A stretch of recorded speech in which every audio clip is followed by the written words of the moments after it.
Voltamos com o segundo bloco do Boa Noite Rio Branco, aqui na sua TV Rio Branco, canal 8 SBT. Mais uma vez, obrigado pela sua audiência. Você que nos prestigia na capital e também no interior. Eu vou prestigiar aqui quem nos prestigia.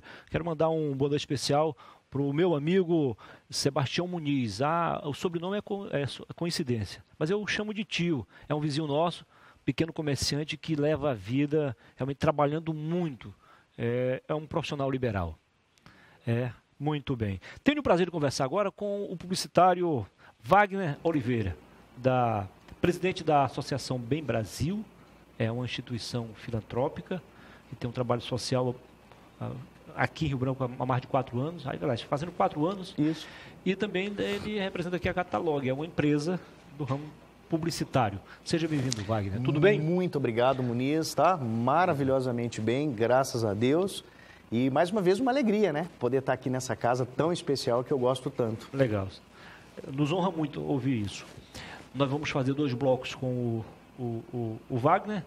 Estamos no segundo bloco, vamos fazer o segundo e também o terceiro. Bom, nesse segundo nós vamos falar sobre sobre a Catalog Brasil. Catalog Brasil. E a ação social a gente fala no último bloco. Sem nenhum problema, assim? Ok, beleza. Afinal de contas, qual é o principal objetivo da Catalog Brasil? Ok, na verdade, assim, a Catalog Brasil, ela nasce como um projeto de publicidade voltado para o campo do planejamento estratégico, né? Ou seja, que foi perdido aí muitas das vezes pelas empresas.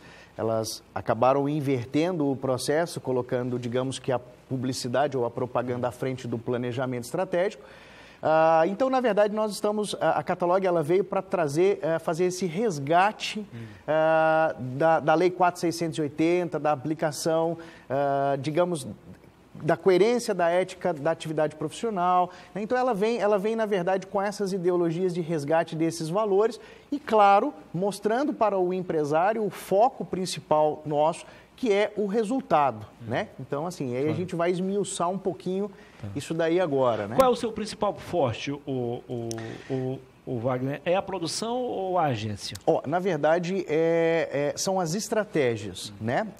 Porque, igual eu falo assim, o nosso é muito comum você ouvir isso das agências de publicidade. Porque tem agências e tem as produtoras. As produtoras. Você faz as duas coisas ao mesmo tempo? Na verdade, como agência, eu não posso ser produtora, né? Então, na verdade, todo o trabalho produzido é terceirizado. Então, ou seja...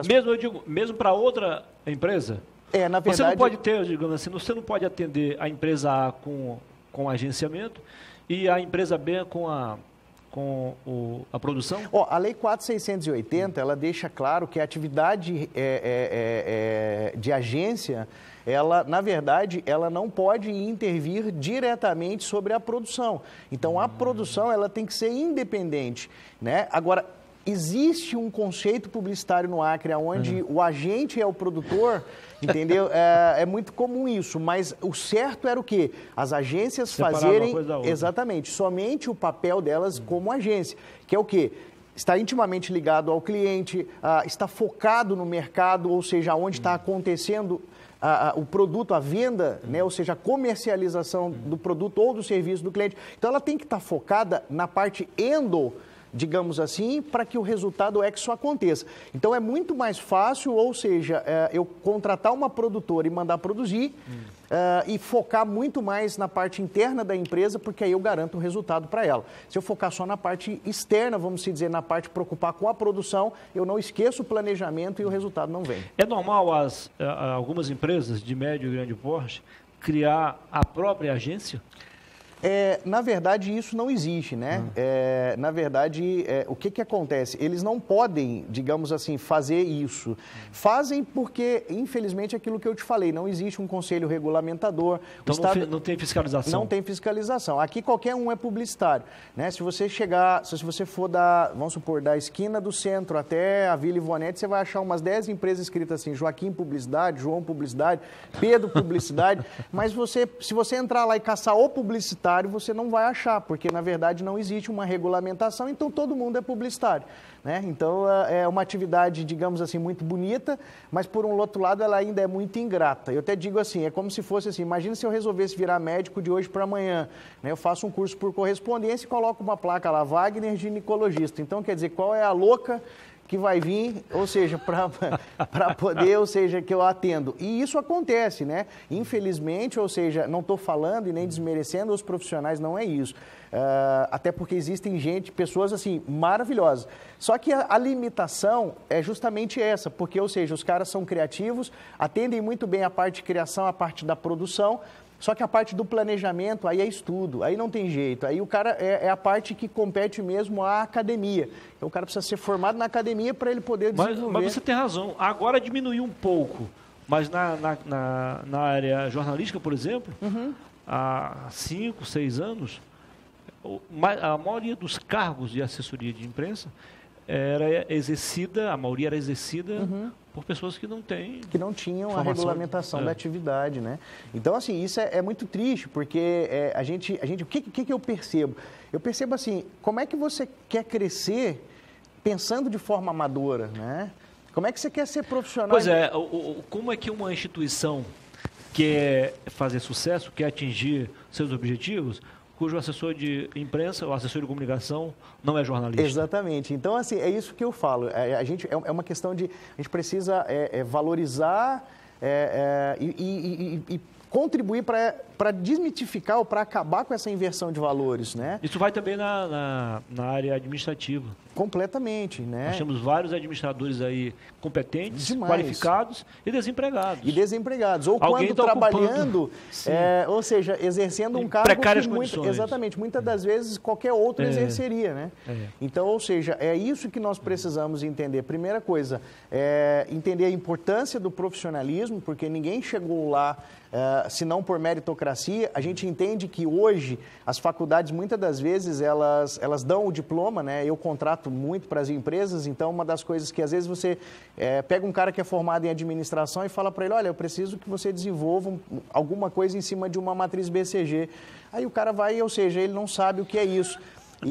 Então é a mesma coisa de você pegar um médico ou um enfermeiro e falar com ele, olha, tira a pressão do paciente, e ele falar assim, eu não sei tirar a pressão. A gente entende realmente que existe, cara, de verdade, essa questão daquele que passou pela faculdade, enfim, até eu brinco assim que tem hora que dá vontade de processar algumas instituições.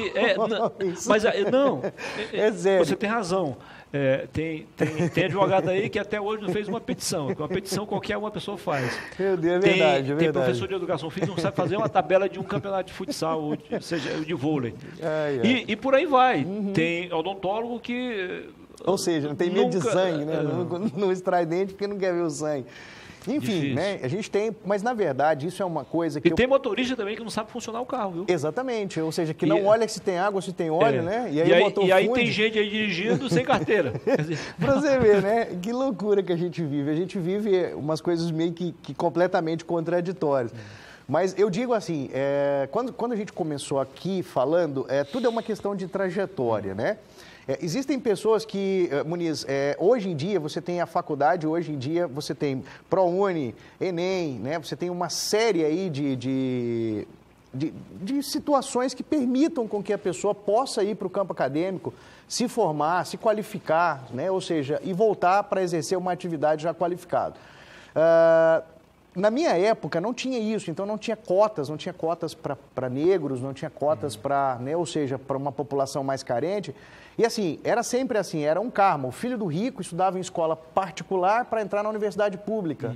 Né? E o filho do pobre estudava na escola pública e nunca entraria na universidade pública. Então, ou seja, na minha época, eu acho que na sua também, nós não tínhamos esse privilégio que a galera tem hoje de ter uma universidade a cada canto, e quando ele não pode ir na universidade, caso ele tenha alguma paralisia ou alguma coisa assim, ele ainda pode estudar em casa, né? Ou seja, ainda se graduar com o terceiro grau completo, ou seja, de forma online. Então a vida melhorou muito, né? Quando eu fui estudar, eu vim de uma escola pública. Você é mineiro, morou em São Paulo e estudou na Bahia? Estudei na Bahia, né? Fiz Salvador. Salvador, mas assim, até estava falando, você perguntou para mim assim, Wagner, por que os baianos, os maiores marqueteiros do Brasil hoje são baianos, né? Eles vão fazer sucesso em outros estados, mas eles nasceram lá, a origem deles é lá, né? A Bahia é um centro de produção cultural, né? Então, digamos assim, o bom publicitário é aquele publicitário que ele tem o conhecimento de mundo, e a Bahia é um mundo, porque a Bahia não acolhe só a afrodescendência, né? Então a Bahia, ou seja, ela traz tudo que o mundo tem para dentro dela e acaba que você tem uma visão muito maior de mundo e isso permite você ser um melhor publicitário, um melhor... E é de lá de onde saem ainda os melhores publicitários. Os melhores ainda estão saindo de lá. E aí, ou seja, mas no meu caso foi uma coincidência. Porque quando eu cheguei em São Paulo, eu tinha um sonho de estudar, eu queria estudar. Então, com 17 anos, como toda criança normal, eu terminei o meu 2º grau. Mas é igual eu falei, existia um karma naquela época, porque se você estudasse em escola pública, você não conseguia fazer frente a quem estudou na escola particular para entrar na universidade pública. Então, não existia o que existe hoje. Os cursinhos pré-vestibulares eram coisas muito raras. Você está entendendo? E inacessíveis. Inacessíveis, completamente inacessíveis. Eu lembro que eu cheguei em São Paulo, né, numa época da metalurgia muito em alta, e eu falei, poxa, eu vou conseguir um trabalho como metalúrgico e vou pagar os meus estudos, faço um cursinho pré-vestibular e entro na universidade pública. Só que quando eu cheguei em São Paulo, eu era novo e não tinha experiência na metalurgia, e pelo fato de ser novo, eu não consegui emprego. E é interessante essa história porque eu estava indo embora, eu estava sentado no Largo da Concórdia, tem muita gente que vai fazer compra no Brás, sabe bem exatamente o que eu estou falando, e de repente 1 milhão de pessoas passando, porque São Paulo é 1 milhão de pessoas passando na sua frente, uma pessoa viu que eu estava triste. Que interessante isso, né? Em meio de 1 milhão alguém vai ver que você está triste. E essa pessoa chegou e falou, olha, o que está acontecendo com você que você está triste? Eu falei, olha, porque eu vim para cá tentar um emprego, eu não consegui, meu sonho é estudar e eu estou voltando para trás. Ele falou, não, você vai dormir lá na minha casa, eu vou arrumar um emprego para você. Eu falei, assim? Meu Deus, né? Que coisa maravilhosa. Deus colocou esse cara na tua vida. Mas vai escutando, olha para você ver que interessante. Quando a gente saiu dali e ele foi para a casa dele, ele morava debaixo do viaduto. Então ele tinha um barraco debaixo do viaduto. Presta atenção na história. Aí complicou. Mas me acolheu, né? Então, digamos assim... Bom coração. Bom né, coração. cara? No outro dia, esse cara pegou uma carroça, saiu puxando no centro de São Paulo e catando madeira. E 2 dias depois ele construiu a minha mansão, né? E falou, olha, você não vai embora mais daqui. E eu vendo aquilo ali, eu fui numa senhora que tinha um ferro velho, que ficava atrás da linha do trem de ferro, lá depois da estação do trem do Brás, e essa senhora me deu uma carroça. E eu falei assim, a partir de agora eu vou trabalhar com a carroça, e com a carroça eu vou conseguir entrar na universidade. E eu puxei carroça 1 ano e 4 meses no centro de São Paulo, entendeu? Então muita gente não sabe disso, mas faz parte da minha história e eu me orgulho disso. Eu puxei carroça 1 ano e 4 meses, tá meio abobado assim, tá com cara de que não tá acreditando. Mas é melhor, é muito mais honroso puxar carroça do que puxar carro, né? Por ser puxador de carro, sem né? dúvida. Isso eu nunca tive, eu sempre me orgulhei muito disso. E aí o que acontece? Eu fiz um cano falso que dava lá em cima do viaduto, um cano de 100, eu raspava o pó do viaduto e passava aquele pó no cano para as pessoas pensarem que aquele cano era um cano de vazão de água, mas não era um cano falso. Em cima do cano eu tinha uma pequena aresta onde eu jogava tudo que eu ganhava durante o dia. E eu comia em boca de rango. O que era boca de rango? Boca de rango era lugares que oferecia comida para morador de rua. Porque senão eu teria que gastar o dinheiro que eu catava latinha e papelão. E esse dinheiro tinha uma origem, né? Então foi aonde que, depois de 1 ano e 4 meses, eu joguei o dinheiro e o dinheiro voltou para trás. Então eu subentendi que o cano estava cheio, quebrei o cano, coloquei o dinheiro dentro de uma maleta, andei uma distância daqui, mais ou menos até o Posto Triângulo ali, a pé, que era na República, e entrei para o melhor curso de São Paulo pré-vestibular, que chama Sartre, né? História bonita. Infelizmente está no final do programa, mas a gente vai ter mais tempo para esmiuçá-la. Claro, não tenha dúvida disso, imagina. Aliás, você vai ficar, vamos fazer outro bloco. Tá? Então, só que vamos no outro lá. bloco vai ser outro assunto. Não tem problema, tá bom assim? Beleza pura, combinado. Mas depois então. a gente conta essa história direitinho. Depois do intervalo eu volto para continuar a conversa com o Wagner. Vamos falar sobre as ações sociais dele através da Associação Bem Brasil. Ele criou e é o presidente. Até já.